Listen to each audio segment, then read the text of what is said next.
दोस्तों नमस्कार, स्वागत है आप सभी का एजुकेशन मंत्रा में। दोस्तों सुबह के वीडियो में बहुत सारी इंपॉर्टेंट इन्फॉर्मेशन जो समाचार पत्रों में रहती हैं उन पर हम डिस्कशन करते हैं, जिससे आपको एक ही प्लेटफॉर्म पर सारी खबरें एक साथ मिल जाएं। तो 35,000 पदों पर नई भर्ती की तैयारी शुरू हो चुकी है। दरोगा भर्ती में फिर धरपकड़ हुई है और सीएम योगी आदित्यनाथ जी का नया बयान आया है। यूपीपीएससी पर बोले हैं लेखपाल भर्ती जल्द रिजल्ट जारी पर प्रदर्शन होगा। केवीएस पीआरटी एग्जाम पर हम चर्चा करेंगे। SSC CGL CHSL assistant professor भर्ती सहित अन्य सूचनाओं पर भी प्रकाश डालेंगे, लेकिन इससे पहले एक छोटी सी इंफॉर्मेशन। हम बात करेंगे केवीएस पीआरटी एग्जाम 2023 की बेस्ट बुक के बारे में, जो चक्षु पब्लिकेशन की है। दोस्तों अगर देखा जाए तो इस पुस्तक की खास बात यह है कि ये नवीनतम पाठ्यक्रम और पैटर्न पर आधारित है और इस स्टडी गाइड में आपके सभी सब्जेक्ट्स को कवर किया गया है। जनरल इंग्लिश हो गया, सामान्य ज्ञान समसामयिकी हो गया, शिक्षा शास्त्र, सामान्य विज्ञान, सामान्य गणित, पर्यावरण विज्ञान, सामान्य हिंदी, तार्किक योग्यता और कंप्यूटर जानकारी। तो दोस्तों इसमें 2000 से अधिक बहुविकल्पीय प्रश्न भी दिए गए हैं।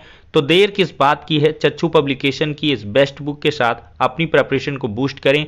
ये पुस्तक आपको ऑनलाइन और ऑफलाइन दोनों मोड में अवेलेबल कराई गई है। ऑनलाइन के लिए लिंक डिस्क्रिप्शन बॉक्स में प्रोवाइड किया गया है और ऑफलाइन के लिए किसी भी नज़दीकी बुक स्टॉल पर कॉन्टैक्ट कर सकते हैं।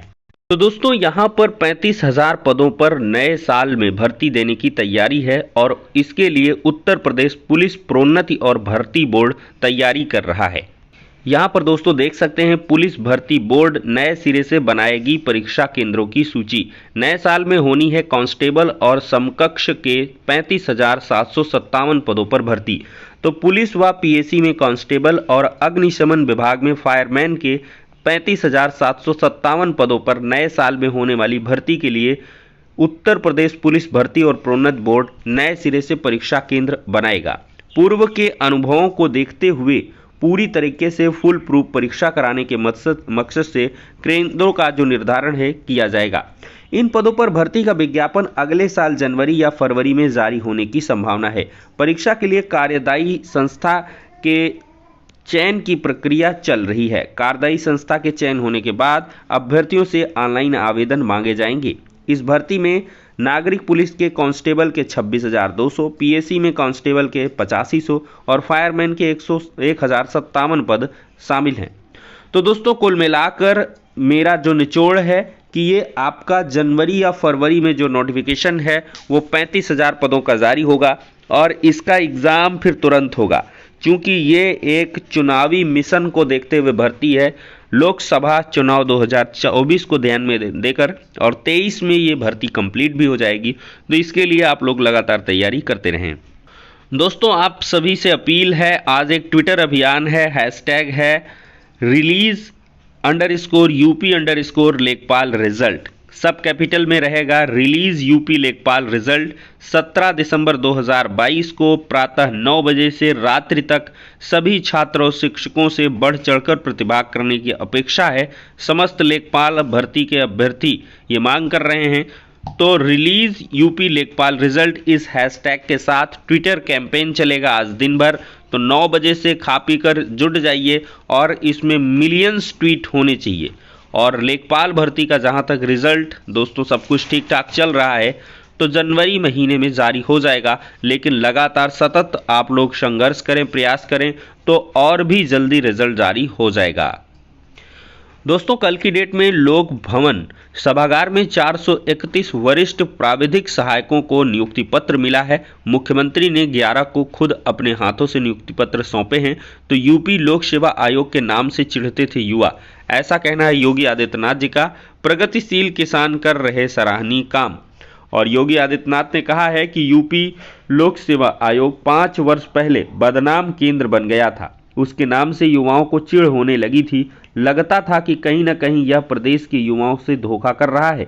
उस समय की स्थिति चिंतनीय थी। युवा आंदोलनरत था, सीबीआई जांच करनी पड़ रही थी, वहां भेदभाव भ्रष्टाचार की शिकायतें आ रही थी। आयोग को चेयरमैन बना दिया गया था जो चयन प्रक्रिया को भ्रष्टाचार की गर्त में भेजता था।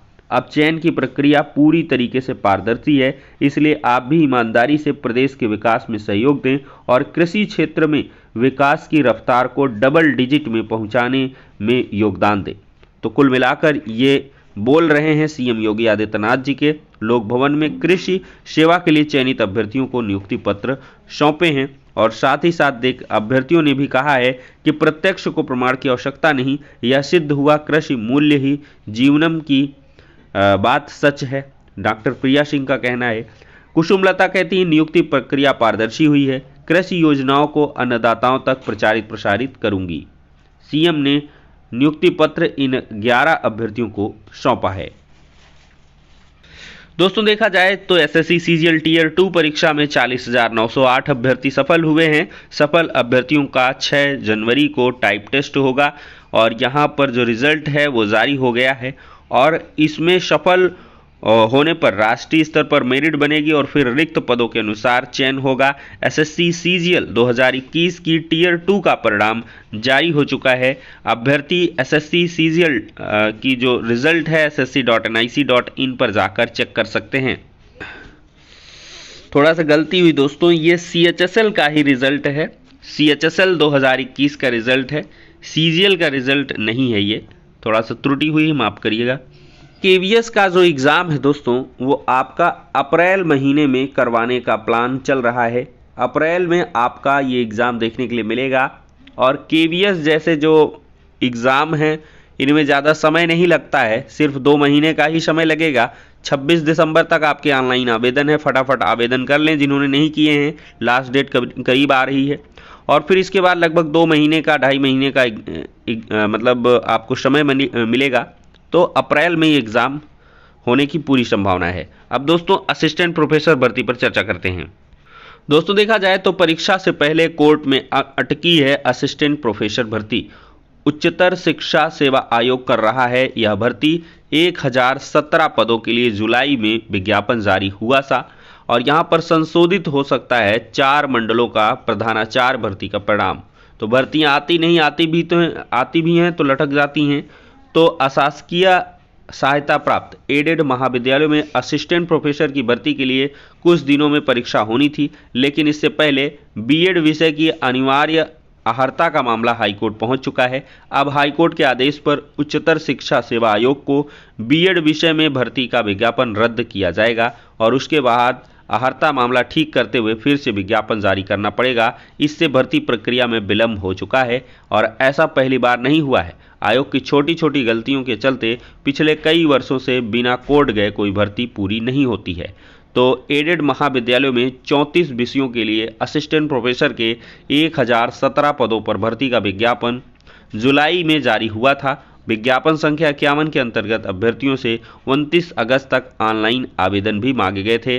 90,000 अभ्यर्थियों ने आवेदन किया था और आवेदन प्रक्रिया पूरी होने के बाद परीक्षा की तैयारियां हो रही थीं। अंजू और 2 अन्य ने बीएड की अनिवार्य अहर्ता के मामले को लेकर कोर्ट में याचिका दाखिल की और इसी के साथ देखा जाए तो एनसीटीई के अनुसार यहाँ पर इस भर्ती के लिए न्यूनतम योग्यता सामाजिक विज्ञान, गणित, भाषा में किसी एक विषय में परास्नातक के साथ एमएड अथवा शिक्षा शास्त्र में परास्नातक के साथ बीए डिग्री होनी चाहिए। उच्चतर शिक्षा सेवा आयोग ने यूजीसी के अनुसार न्यूनतम योग्यता एमएड अथवा शिक्षा शास्त्र में परास्नातक निर्धारित किया। कोर्ट ने अंजू की याचिका को स्वीकार करते हुए 9 दिसंबर को आदेश दिया कि एनसीटीई से निर्धारित योग्यता के अनुसार असिस्टेंट प्रोफेसर की भर्ती हो। पुराना विज्ञापन रद्द करते हुए नया विज्ञापन जारी कर आवेदन लिए जाएं। अब आयोग को इस आदेश का पालन करना होगा। बीएड विषय के 93 पदों के सापेक्ष 7,000 से अधिक आवेदन आए हैं। आयोग ने परीक्षा कराने की तैयारी पूरी कर ली थी, लेकिन अब उसे रोककर पहले बीएड विषय में आवेदन की प्रक्रिया पूरी करनी होगी। तो ढाक के 3 पात हुए हैं, सब कुछ बर्बाद हुआ है, फिर से करना पड़ेगा एक छोटी सी गलती और यहाँ पर इतना भारी खामियाजा छात्रों को भुगतना पड़ेगा। साथ ही साथ 178 माध्यमिक स्कूलों की मान्यता होगी खत्म। देखा जाए तो यूपी बोर्ड से संबद्ध 178 माध्यमिक स्कूलों की मान्यता छीनेगी। बोर्ड सचिव दिव्यकांत शुक्ला की ओर से जिला विद्यालय निरीक्षकों को ऐसे स्कूलों की सूची भेजी गई है ताकि 2023 की हाई स्कूल और इंटरमीडिएट बोर्ड परीक्षा के लिए केंद्र निर्धारण के दौरान इन स्कूलों को सेंटर न बना दिया जाए। इन 178 स्कूलों में से 20 की मान्यता वापस ली जा चुकी है। दोस्तों ऐलान हो चुका है नीट यूजी 7 को और सीयूईटी 21 मई से होगा। राष्ट्रीय परीक्षा एजेंसी एनटीए ने शुक्रवार को कहा है कि चिकित्सा पाठ्यक्रमों में दाखिलों के लिए होने वाली नीट यूजी परीक्षा 7 मई 2023 को आयोजित होगी और विश्वविद्यालय सामान्य प्रवेश परीक्षा स्नातक सीयूईटी के दूसरे संस्करण का आयोजन 21 से 31 मई 2023 के बीच। लास्ट अपडेट है दोस्तों, 2720 पदों पर भर्ती के लिए 2 दिवसीय परीक्षा आज से होगी। इलाहाबाद उच्च न्यायालय में कई पदों पर होने वाली भर्ती के लिए प्रवेश पत्र जारी कर दिए गए हैं। जिन उम्मीदवारों ने इलाहाबाद हाईकोर्ट की ग्रुप सी और डी के लिए आवेदन किया था, आधिकारिक वेबसाइट recruitment.nta.nic.in से अपने प्रवेश पत्र डाउनलोड कर सकते हैं। प्रवेश पत्र डाउनलोड करने के लिए जरूरी विवरण दर्ज करना होगा और इलाहाबाद हाई कोर्ट की ग्रुप सी और डी की परीक्षा 17 और 18 दिसंबर 2022 को उत्तर प्रदेश के अलग अलग जिलों में आयोजित होगी। तो दोस्तों दोपहर 3 बजे से 4:30 बजे के बीच ये परीक्षा होगी और इस परीक्षा के माध्यम से 2720 पदों को भरा जाना है। 1021 पद ग्रुप सी के हैं और 1699 पद ग्रुप डी कैडर के हैं। तो फिलहाल के लिए दोस्तों ये हो गया आज का वीडियो। पसंद आया हो तो लाइक एंड शेयर करेंगे। नेक्स्ट वीडियो में मिलते हैं।